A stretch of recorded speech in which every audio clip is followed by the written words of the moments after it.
Time for the weekly update. Malcolm Hoenlein is with us, Conference of Presidents of Major American Jewish Organizations. Mr. Hoenlein, a pleasure to welcome you back to JM and the AM. Thank you. Always good to be with you. So some people just, and I'm not saying this sarcastically, some people just won't be happy until the President of the United States is dead. And I just, I wonder what your reaction is to this assassination attempt. Well, it should be very troubling. The fact that this is now the third attempt on his life, and we don't know what other plans may have been thwarted over the years. And it reminds us of the deterioration here at home. There's inevitably influences that are brought to bear, and whether it is an internet influence of an individual or a collective effort or the manipulation of people, radicalization. The fact is that we've seen these repeated attempts, and it reminds us of the potential for much greater violence on a broader basis. That till now it's been more haphazard, but we've warned about the sleeper cells here for so many years, and now people are talking about it. Officials are taking it more seriously, both in Europe and the United States, that Iran can activate them if the time comes. They don't do it now because they know the retaliation that would entail. And I think the actions of this, there's never a fully lone wolf. There are always influences. There's things that they find connections later on in some way or another. It doesn't mean that he was a member of a group, though in many instances that has proven to be true, that they have some affiliation, a radical imam, some other source of indoctrination to violence. And then all the questions, the diversion is the attention to the role of Secret Service, which has to be examined, and we have to see where the failures are each time. But the concern we should be looking at as well is really, where does this come from? We see the shootings in schools across the country. We see the events on many campuses which do not get the recognition. We look more easily at Europe because I think the distance gives us clarity. Certainly the outrageous attacks in England, but unfortunately there are attacks going on here as well, and probably in greater number. Right, and my point in terms of the way I opened is, and I'm, in my lifetime, there's been assassination attempts on presidents. It never seemed like there was any type of consensus, even a minority consensus, that the people of the United States or a group of the United States wanted him dead. It never seemed like that, unless, maybe I was just naive. But now it literally seems like there will be some type of, I don't want to say celebration, but certainly some type of satisfaction among many if, God forbid, he's assassinated. I think that's very true. And the fact that you have people on television, public figures, people on the internet who make comments, and then they always claim that it's out of context or it's distorted, when in fact reality is that people can call for the death of or celebrate the potential death of the leader of the United States. You can have all the disagreements you want, but there should be a red line, and that has been consistently eroded, just as we've seen. And I don't mean to compare it, but it's certainly related to seeing the general deterioration of the red lines in society. Right. Yeah. And I'm not blaming anybody. I'm certainly just making that observation, as you just reiterated, just making the observation it's a completely different atmosphere right now. And yeah, all those red lines have completely disappeared. All right, we go back to Europe, as you mentioned. So obviously an outrageous attack, a couple of Jews stabbed, a Somalian immigrant was responsible for it. I also heard, and I don't know if you have an update on this, the yeshiva that was on fire yesterday in London, it was actually an arson attack. That's what I had heard. I don't know if you have an update on that. I bring this up not only to discuss the news of the day and obviously this outrageous attack in London, but you always say that whatever's going on in Europe is eventually going to come here. You've just said in this conversation it's already here. But the blatant attempts on Jewish lives and Jewish institutions, that's something that's still uniquely, I think we could argue, for the most part, on that side of the world, as it continues to seep westward. Many people blaming the prime minister. I'm not really familiar with what atmosphere he's been projecting in terms of, comfort or safety of the Jewish community in London. Can you break this down for us? Is English leadership responsible in a way for not reassuring the Jewish community and taking proper action to protect them? They're not responsible for a specific attack. They are responsible for the overall situation, just as leaders here, the same. Those that don't act, the police and law enforcement are told to restrain themselves or not to take the full action or to be afraid of going after people of various religious or ethnic identities because, the intimidation coming from above, then yes, they bear responsibility. And in the case of England, the fact is that we've had many, many attacks, and because it gets a lot of coverage, the BBC partly responsible for it. The fact is, in the United States, you've had many, many attacks. We have numbers of anti-Semitic attacks in the thousands, and in some cases, when they're caught on video by various instruments, then you of course get a bigger reaction because the media loves it if they can just show a chase scene or something of an assault. But then the next day, everything goes back to normal. And here they're saying we're going to increase the number of police in Jewish neighborhoods. We're going to. Not that they have. After all of the attacks, they haven't. And that's why Sturmer was booed and why the Prime Minister of Australia was booed, because they knew what was going on and the failure to act. And in fact, often engaging in rhetoric about Israel, about the Jews, especially with the war in Iran, to not to act decisively, to stop and hold to account those who are responsible. Periodically, they are people who make comments on TV. Every once in a while, somebody gets fired or suspended or whatever.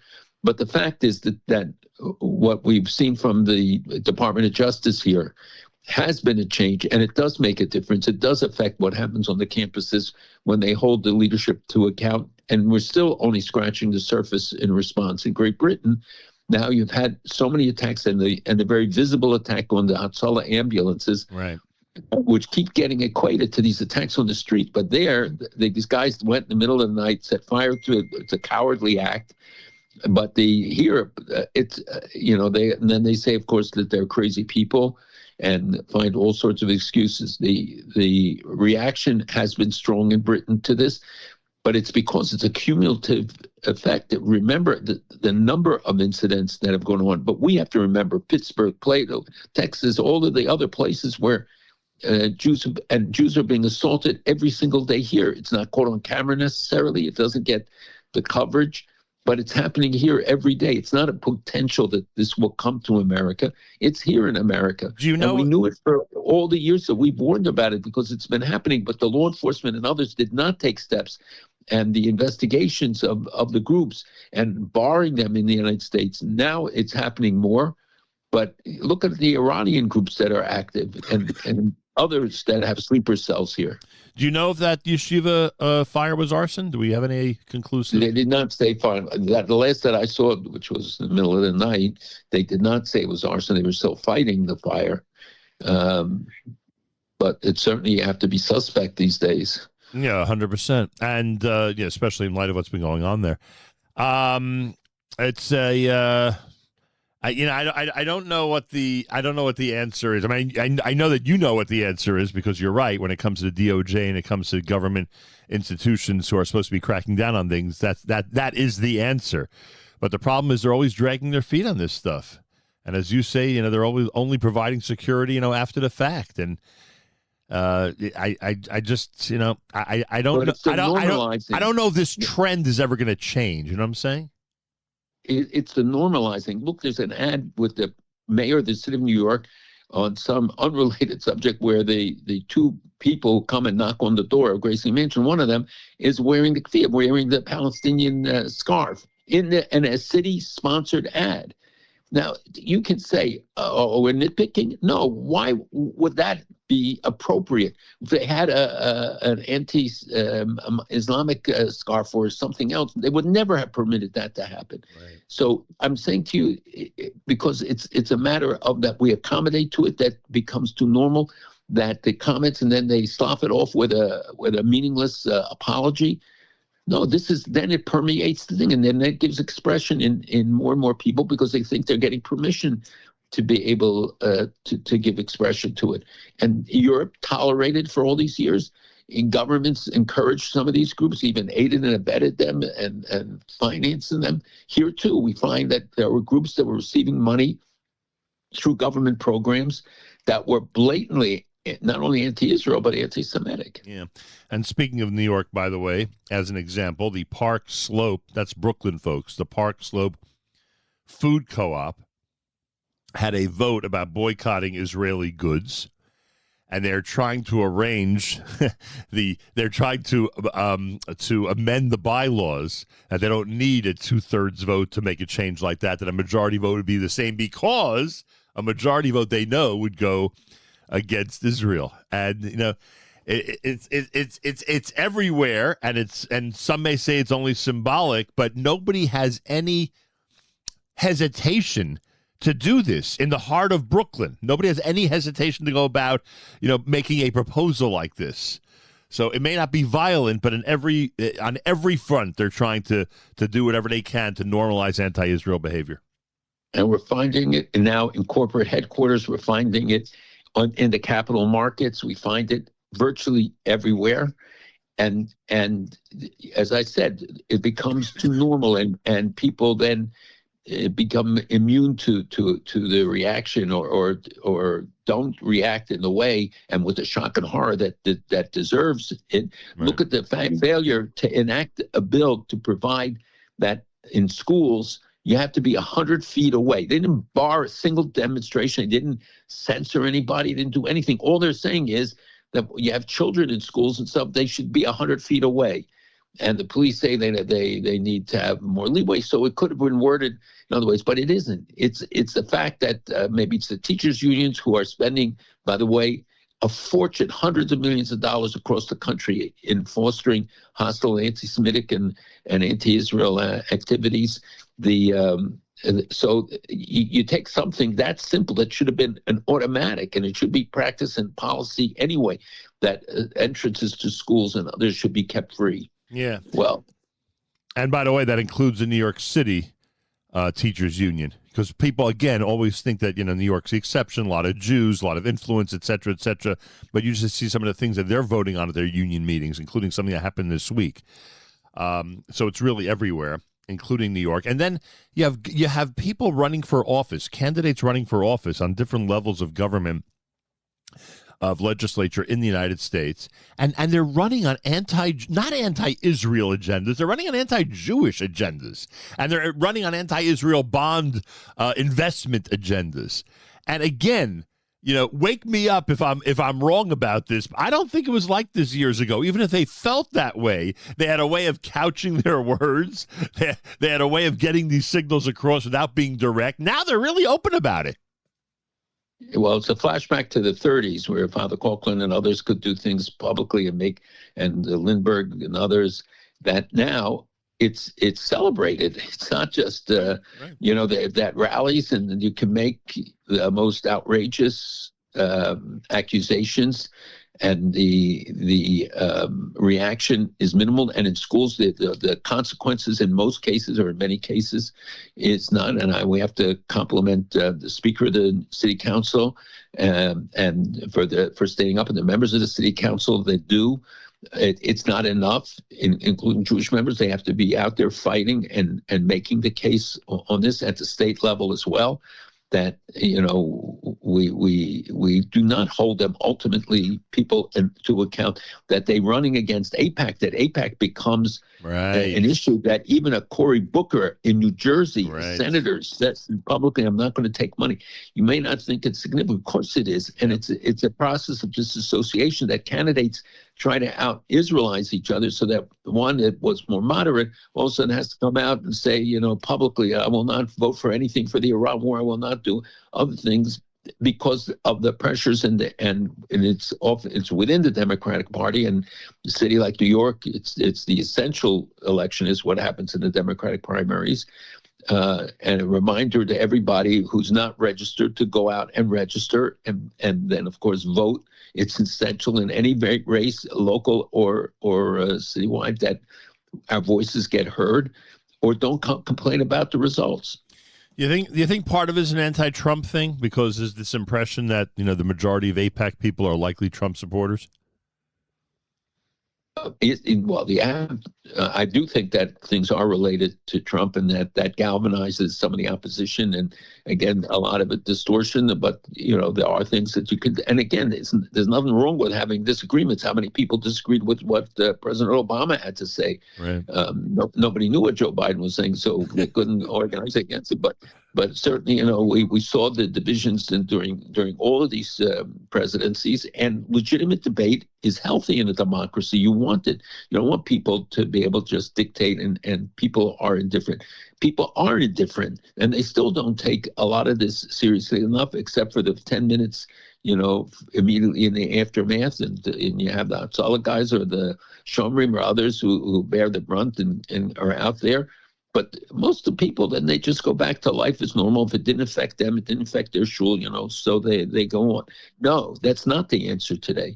This is a far more serious situation, and it's global. It's you see the hatred that is promulgated in countries where, even with official sanction and the changes that are taking place, the countries that were more positive become more negative, and those that are really on the front line, let's say UAE and others, all of a sudden now recognize how important Israel is to their future. Right. That Israel provided protection to the UAE, United Arab Emirates, during the war, and that they are asserting themselves. They pulled out of the Gulf Cooperation Council. Is a major moves out of OPEC. And clearly are saying we know who was on our side when the chips were down. It's amazing. Those who are surrounded by real anti-Israel rhetoric and activity and war, as you just described, they're still enjoying a good relationship with Israel and insist that continue. But here on this side of the world, go to the average college campus, and everyone, not everyone, but many people are taking the exact opposite position. It's ironic when you think about it. It's both sides now. We see the latest polls showing young Republicans also, diminished support. And I do believe that a lot of this will come back, and a lot of this is not based upon intelligent analysis, but it's the mood of the day, and everybody, is against it. It's easier to be against Israel. And of course, to blame Israel for dragging America into the war with Iran, which is such a blatant falsehood. And anybody who knows this president knows that ain't the way it works. It's not Netanyahu dragging the president. And look at the restrictions the United States has placed on Israel's activities in Lebanon and other places, that Israel has been supportive in every possible way. And Israel, since Hezbollah got into it, faced 10,000 rockets and drone attacks, 10,000 just in the period, these last months. People don't understand the magnitude of what they're fighting against, and yet they demonstrate that restraint to show their commitment to having a better relationship with the government of Lebanon if it's really prepared to take responsibility. They mouth the right words, but we don't know whether they're ready to take the action. They're certainly not willing to stand up and take on the Hamas presence. And that's why Israel's role in southern Lebanon is so important. And I hear it even from people who are otherwise supportive, saying to me, well, why do they have to be there? Why do they have to be provocative? It's not provocative.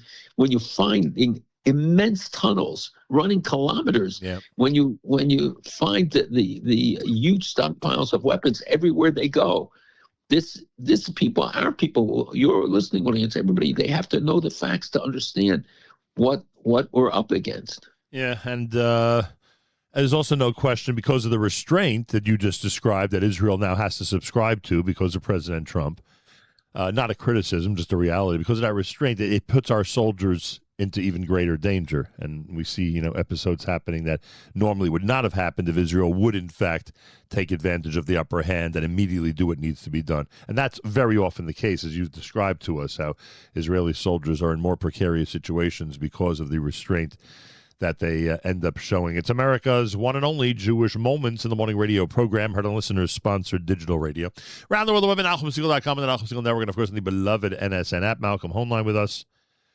Weekly update time here on a Friday at JM and the AM. So I don't know if you'd call it a shakeup, a revolution. I don't know. Maybe you can come up with the right term to describe just how significant this is. But now there's a new party in Israeli politics. I don't know if they're aware of the fact of how new parties usually do in Israeli politics. If someone would study the history of Israeli politics, wouldn't they hesitate to actually form a new party? Would you think, Malcolm, that they would think twice about it? I think we have to go back to the sources in Chadash, that it's not a new party. Everything is retooled old parties, and they keep shuffling the deck to make new pairs and new combinations. So this is not new because it was tried before, if you remember, between the same parties, and Lapid had tried others. People are now congratulating him and saying, "Look how he's the only leader to let somebody else run as prime minister." Well, look at the numbers in the polls, and they're facing a reality. And people, I think, for the most part, this does not help Bennett. Maybe in a longer run it will, but not in immediacy, because many of those who, let's say, would have been alienated from Likud and would have gone and looked for an alternative, don't want an alternative that is leaning to the left, but they want an alternative that is staying in the center or center right, where most of the people are. You see, the leftist parties are not, by and large, doing well in the pre-polling and the assessments. So the fact that Bennett went with him, his numbers dropped, and Eisenhower's numbers go up, because then he's seen as the alternative. There is a Bibi fatigue factor. There is a lot of questions because of all the trials and et cetera. And sometimes you're just there too long. People want change in democracy, but when you look at competence and you look at the overall performance, can anybody explain how, under these circumstances, the shekel is so strong against the U.S. dollar? $2.95 now. I mean, it's incredible. And that the economy is resilient, and that companies are announcing investments in Israel despite everything. And I believe you're going to see huge aliyahs. I keep saying, and I've said for the last year, and since the October 7th events, that the people, while there is an out-migration and more people left than came, but given the circumstances, that the country continues to move ahead. Tourism, obviously, has been badly damaged, the other economic investments, and to carry the burden of 65,000 tons of weapons just came in this week, which Israel has to purchase. When they're firing at the drones that are coming in, and now this has changed the whole nature of warfare there. Especially, we see it in Lebanon, but we saw it in from Yemen, from elsewhere, that these drones that carry payloads and require different responses. I question what happened with the highly ballyhooed laser system that was supposed to be taken down. Yeah, what happened to that? Did it? Where is that already? You. Don't ask me. I just asked you. Yeah, but you're the one who first told us about it. Right. So the nature of what we're facing, I do think that you'll have a backlash, and there are a lot of people, and here again, the United States, for instance, in Syria, we should be playing a much more of a role to limit Shara, to help the Kurds, to be concerned and to be ready for that even if we are able to deal with the Iranian issue successfully, we have the Turkish issue, right. And Turkey is linking with hasn't linked, is because they're a Muslim Brotherhood partner in Qatar, but now you see Egypt also flirting, and concerns about Egypt's role. And then, of course, what's happening in Libya, Sudan, which get no attention, but are serious developments in all of these places. Right. By the way, random currency converter. Just went to a random currency converter. 2.947. Unbelievable. Just unbelievable. So does this what it comes down to, October 27th? October 27th is basically Bennett Lapid versus Netanyahu. That's basically the election as of today. That's basically the way the election is set up. No, I don't think anybody has enough to create a government yet now. I don't see a coalition forming. It could happen. We don't know where Lieberman, Eisenkot, all these the independent parties, where the religious parties will be, the divisions with them and the fight over some of the issues there. So right now, I think it's unpredictable. I think it's not going to be the panacea, the fact that they came together. We have to see how the internal dynamics in the Likud work, and defections, which occur periodically and have occurred. Right. There are a lot of changes that will take place regularly. So I know that there are all these betting sites where you bet on predictions of what events would happen. Anybody who bets on an Israeli election is crazy.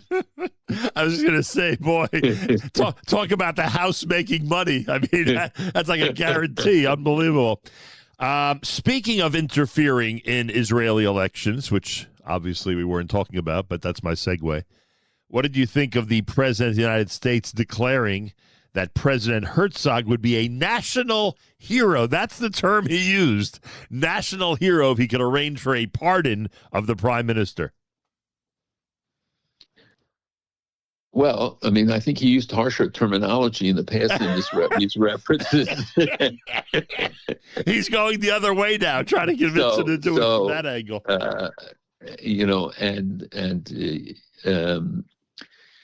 I think that his interference in this issue, which is unusual for head of a state of another country to interfere in a judicial process and to make the recommendation, but I think he also sees that this is taking a heavy toll. It's gone on for years. It's going to continue to go on. The people don't know how much time the prime minister has to spend on it. And even like this week, he asked to make it later one day and other things, and the court said no. And they obviously, we don't want anybody to be above justice, but I think that given the nature of the charges and stuff, that whether there's a deal involved and whether he says he won't run again, or whether some other concessions are made to reach it, I don't think the prime minister is likely to admit guilt.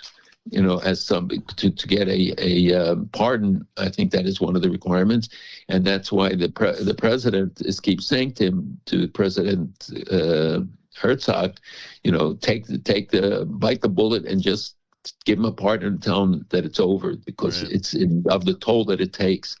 So while it's certainly unusual, in some cases unprecedented, to interfere in this way, I think he's doing it from a good place, that he just sees what the burden is and how this distracts a leader in a time of war.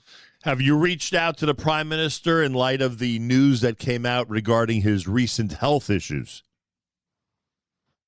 I did not reach out to him because of his health issues. I think those are personal things that if he wants to, people know. I mean, I've seen him throughout this period. I saw sometimes where we met him at his home rather than in his office.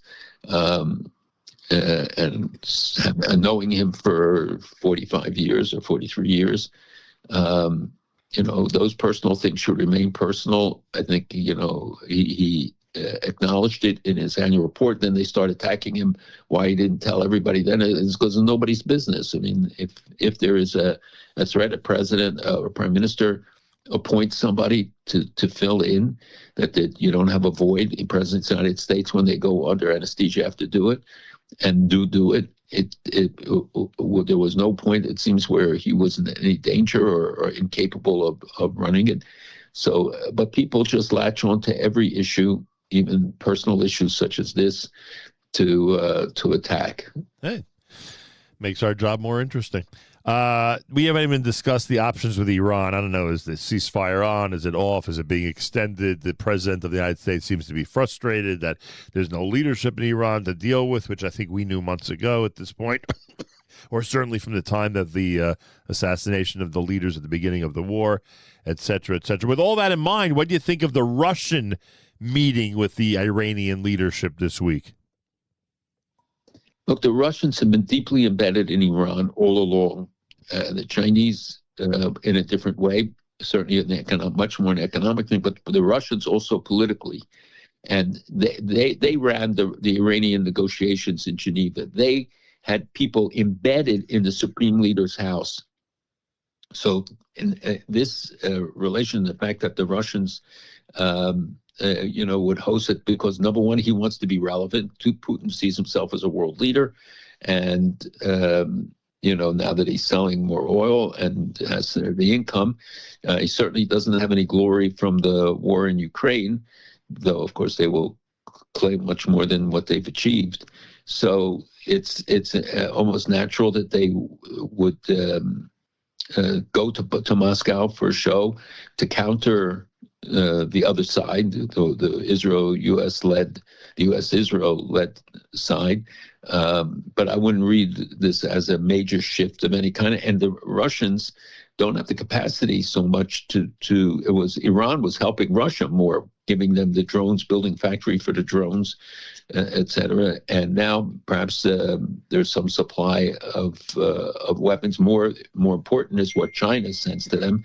And we know that there were cargo ships that were intercepted that were carrying resupplies for Iran, which still retains at least 40% of their drones and much more percentage of the missiles. And they've cleared a lot of the sites that were hit. They also dug out from the underground bunkers and stuff a lot of the launchers and missiles. So they still have and retain a capacity. Hopefully we will see more action on the streets, though the people, again, are dissuaded. They don't have confidence about the intervention from the West. And the events of January certainly dissuaded some people, but we've seen there are demonstrations going on. They don't get reported. They didn't end up necessarily in violence, but the besieged were given the orders to shoot to kill. They've been supplied with the weapons, and many of the people in Iran don't have weapons to go into the streets with. I think you're going to see more street activity and domestically. And so the meetings going to Russia, going to other places is not going to change the situation. The Ukrainians accused Russia of stealing a grain shipment, and then there were stories about that grain shipment actually being accepted in Israel. You have any idea what happened with it? Yes, there was a ship, and they claimed it was stolen. It was Ukrainian grain that was stolen. It did go to Haifa and was unloaded, but the Israelis say that, number one, if they really had a problem, they should have talked to Israel rather than going public with the attack that Ukraine did. They should have, contacted their counterparts. That there was no indication on, I think, on the listings and stuff, that this was problematic in this way. Maybe the information was available. Maybe there has to be more care when you have any kind of Russian ship coming in. But I think that it was not handled diplomatically well. That to expose it right away and to go on the attack about it, the ship. Finally, did you see how much humanitarian aid, how much food is actually getting into Gaza right now during April, May of 2026? The food is going in. You saw again the sham flotilla, yep. And they keep claiming that they were coming to bring aid. How come? And they were offered the opportunity to unload the aid. And by the way, you know that it's not the government of Israel; it's the board of peace that they have to deal with. It's their responsibility, and if they had aid, they should have been in touch. And the board offered them, and the government, the Israeli Navy, offered them the ability to go to Ashdod and unload any aid and give it to the board of peace to take in, not the government of Israel. So that all those excuses are, bolded that what they found on their drugs and other things, that this was, a joyride more than a serious effort. And the Israelis interdicted them in international waters, which they didn't expect. They keep saying, but there were a lot of boats. I think that they stopped 20, and there's still another 20 or so or more that were afloat. But I'm sure they're not going to try to ram through. And the Israelis are right to stop it and there was no loss of life. You see the people exiting the ships and doing headstands and tumble sauces on the Israeli boats that picked them up. All of that is a game, and somebody is paying for it. Somebody is behind it because they're not paying for it, and it became a joyride. It's gotten a reputation for what happened, what in fact did happen, and what was in evidence going on the ship. So these are not people who are really committed to peace, and they don't bring these dinghy boats to confront the Israeli Navy and to break a legal blockade. There's nobody who challenges it. And for those also who are arguing all the time that we should honor the International Criminal Court and they're going to honor all the things, look what's happening to the court. The exposure that Khan, not only because of his personal behavior and the challenges against him, but now finding out that there was corruption and money, and Qatar said that they will take care of him. It again, all of those quote who were arguing that they were basing their positions on the International Criminal Court. It tells you that they're corrupt because they're backing such a corrupt institution. You should remind the mayor of New York about that. That's one person. That's a good start. That is a good start. Thank you so much, Malcolm. Have a wonderful Shabbos. We'll speak again next week. Shabbos to everyone. Strong, and we're going to have a great life. There's Retish Malcolm Hoenlein. Weekly update, Conference of Presidents of Major American Jewish Organizations.